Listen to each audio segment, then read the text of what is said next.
Hello, leader. As a small business owner, it can be incredibly frustrating when a team member is underperforming. You don't have an HR department or training department who can step in. No, it's up to you to notice and then take action on this outage before it grows into something even worse. So today, let's talk about the importance of uncovering whether it's a skill issue or a will issue when you have someone who isn't meeting your expectations in their role. Hello and welcome back to the podcast. I'm your host, Shelli Warren.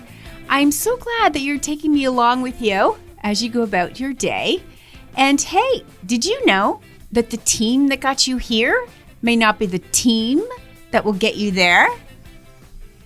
This episode is sparked, well, as all episodes are, by conversations that happen inside the Leadership Lab small group coaching programs. It's a common dilemma that can pop up for one reason or another, and it's probably one of the most talked about topics with my clients, both the CEOs and their team members who are enrolled in the Team Leader program. You see, when people are not performing to standard and not meeting expectations, it becomes everyone's problem because undoubtedly their gaps are impacting the success of someone else on the team, right? We've got bottlenecks, rework, disappointments, and sometimes resentfulness can all appear as outcomes of only one person's underperforming behaviors. You can imagine how this can escalate into something massive if it's more than one team member having difficulty within their role. Now, both the CEOs that I coach and the team leaders that I coach all have one thing in common.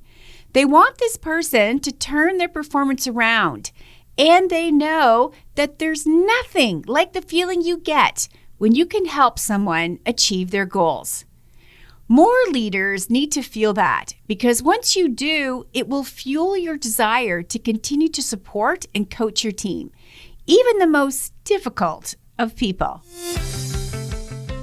Uncovering the root cause, the main reason why someone is having difficulty in their role, isn't rocket science, but it does require a leader who notices the drift in performance and who will take the time to ask questions and offer support to figure out why.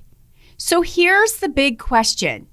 Is it a skill issue or a will issue? Now, for each of these underpinning difficulties, I'm going to give you some examples of how this behavior and outlook can show up amongst your team. So look to see if any of them seem familiar to you, either with a specific person or a group of people. So is their underperformance a skill issue or a will issue? Here's what I mean by this. Sometimes the lack of skills and experience can be amplified, especially if this person is surrounded by high performers who are very competent, and therefore they can look like the weak link in the chain. Sometimes this person has taken on some new responsibilities that are stretching, and they simply haven't had enough time in the role to master this new skill set. So training, demonstrations, and practice with various scenarios for problem solving, and then leaning hard into SOPs and training resources could definitely help them move forward faster. And sometimes it's the trainer who's lacking in their capability to teach and support. Now, I've reminded you here in the podcast before that not every subject matter expert, not every go-to person on the team, even if they are seasoned, are great at teaching others.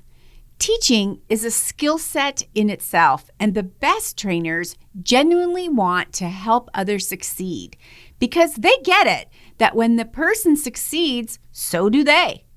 The best trainers can flip into different styles and methods of teaching in order to match the learning preferences of the student. Those trainers simply love teaching and they find it very worthwhile to give it their all so that someone else can grow. And then sometimes the team member has exaggerated their level of competency, and it's suddenly become apparent that they really are not that skilled as they led you to believe. Now, this is a trust issue for sure, as you've now got to form a plan to redeploy the work, temporarily adjust their work plan to provide training, or move them into a different position. Or depending on the severity of the exaggeration, you may need to bless and release them from their employment with you. And then there are times when the person has hit a ceiling in terms of their competency. Now, this can happen when new processes, digital systems, and technology are introduced, or new methods to create efficiency are now expected, and there's a large learning curve for that team member. It can all be very overwhelming and concerning for both you and the team member.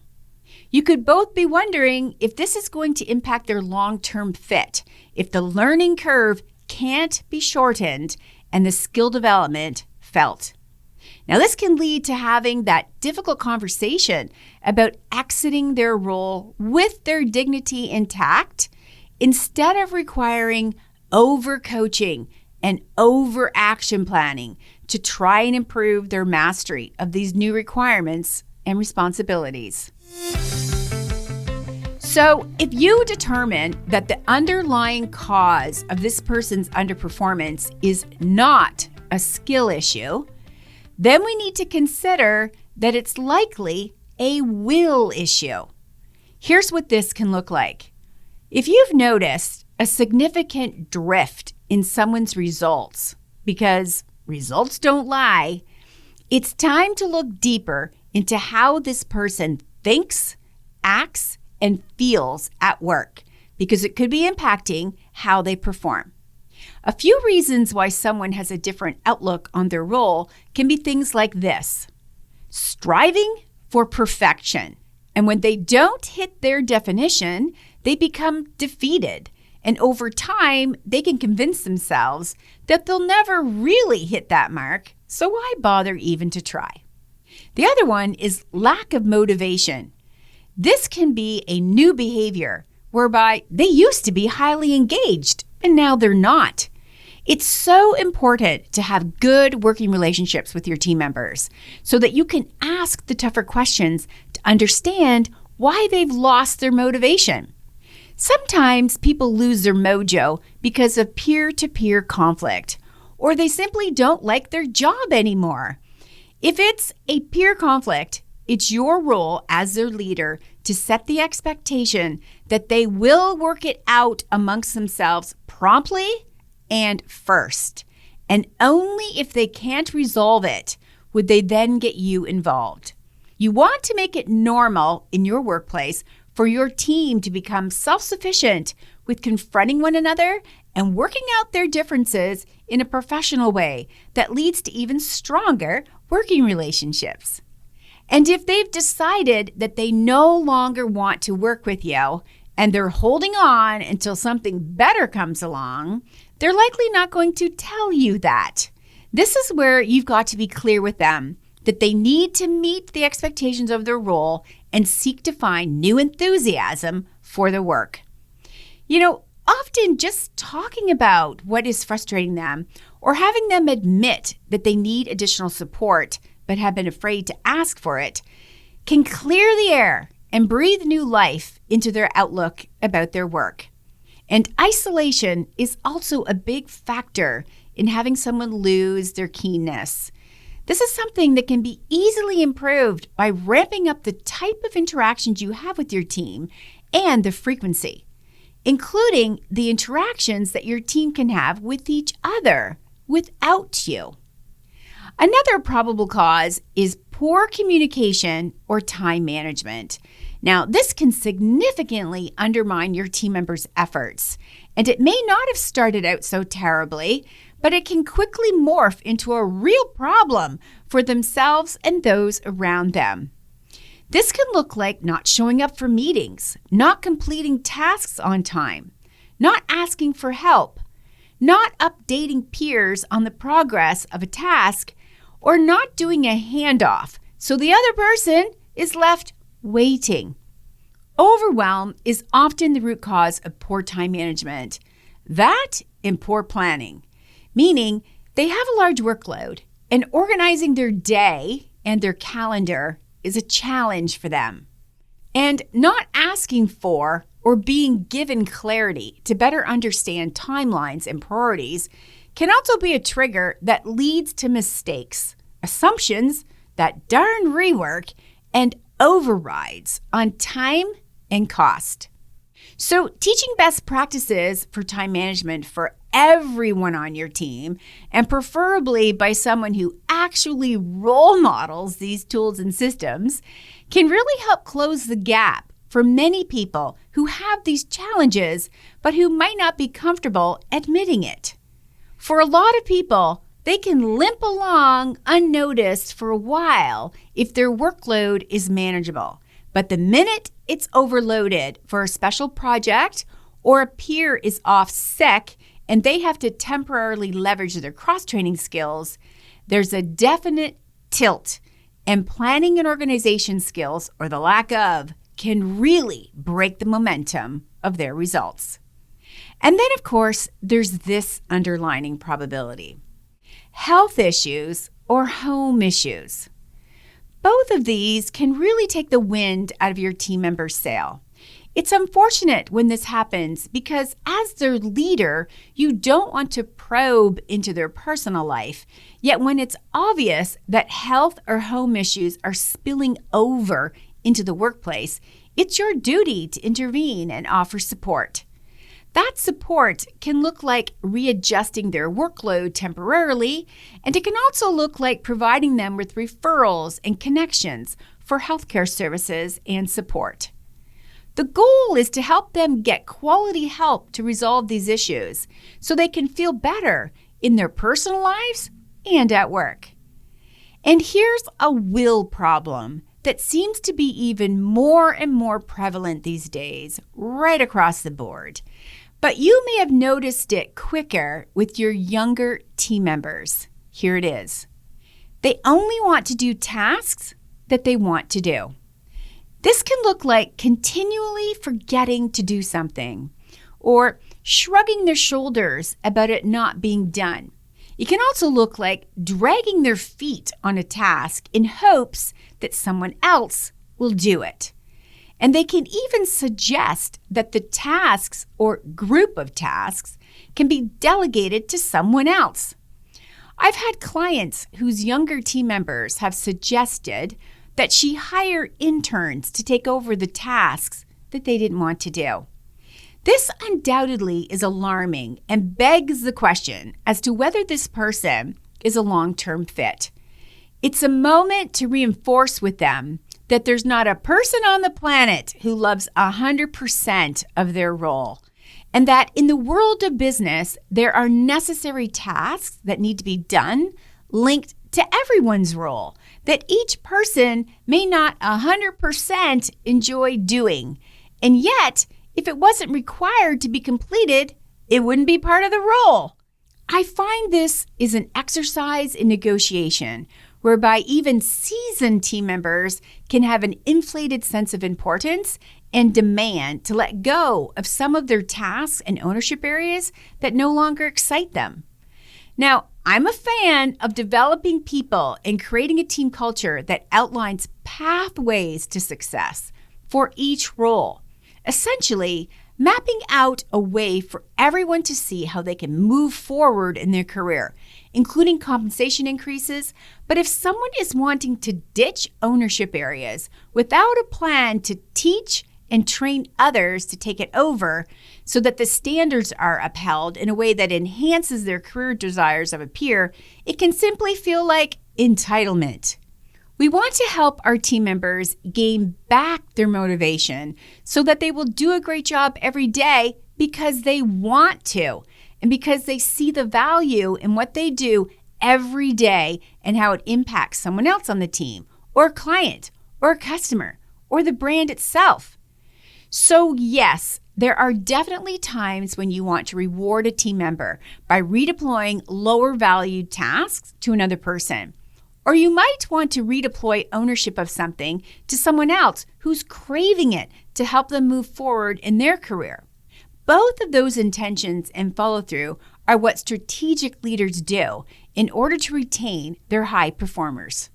However, removing tasks from someone who is simply complaining about something, or they tell you they'd rather not have to do those things for anything beyond something illegal or downright out of integrity, which I can't even believe I'm saying this because I know you would never ask someone to do something that you haven't already done a million times before and would again roll up your sleeves to pitch in if needed.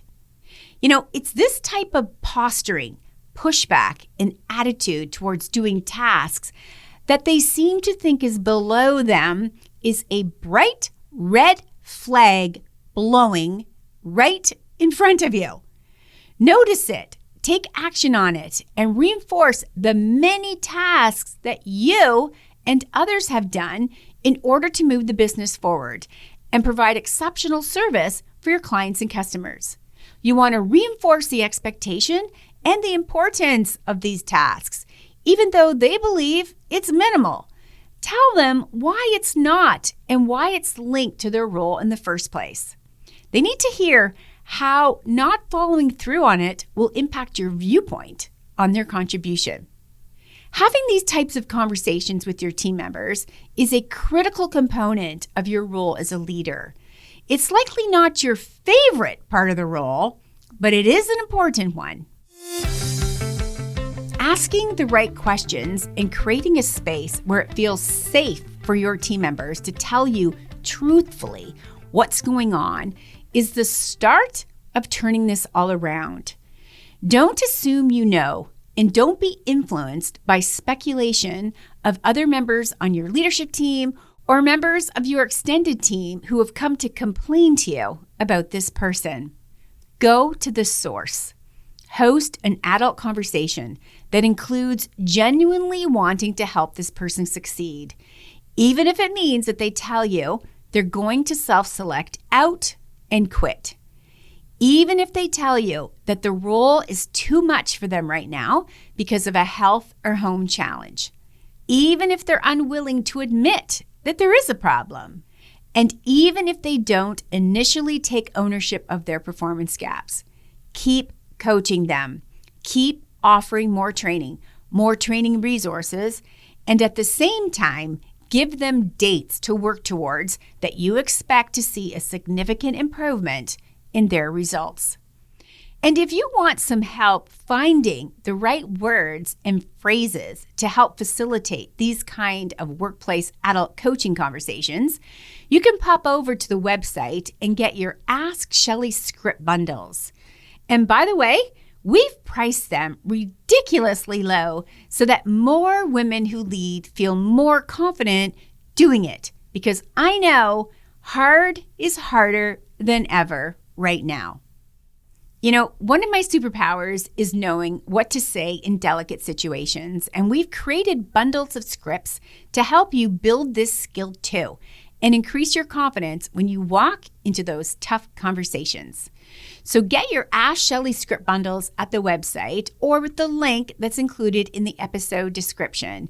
We have even more bundles coming, so be sure to get on the newsletter list so that you know every time a new bundle is available for you. So as we close out today's episode, here's a few steps to take action on what you just learned today about whether or not a team member's performance issue is a skill issue or a will issue. Number 1, look for signs and symptoms as to whether the root cause is a skill issue, and then take action to help your team member boost that skill set.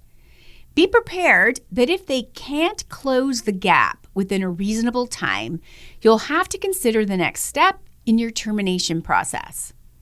Number 2, look for signs and symptoms that the root cause is a will issue, and then do the same. Take action to host coaching conversations to find out why your team member has lost their mojo at work. Be ready to listen. You might not hear what you want to hear, but it's absolutely necessary to hear it if you want to help them move forward and take ownership of how they're thinking and feeling about their role. Once again, you'll need to be prepared for them to openly commit to quitting, and you might also need to go deeper into setting expectations for them to recommit to their role, including the tasks that they don't 100% enjoy doing if they're going to remain employed with you. And number 3, don't assume that you know why there's a drift in their performance. Instead, make the time to speak with your team member to find out through their own words what's going on, and then together decide the next best steps to take. The key outcome here is that they would take ownership of their gaps in performance and take ownership of their action plan to turn it all around. And number 4, be sure to get your Ask Shelli script bundles so that you never have to walk into one of these conversations worried about what you'll say or how you'll say it. You know, leadership can be exciting, challenging, and lonely at times. So don't go it alone. Let me help you create the team and the leadership structure that you've been craving. So until next time, remember, if you have a dream, you need a team. Let's get stacking yours today.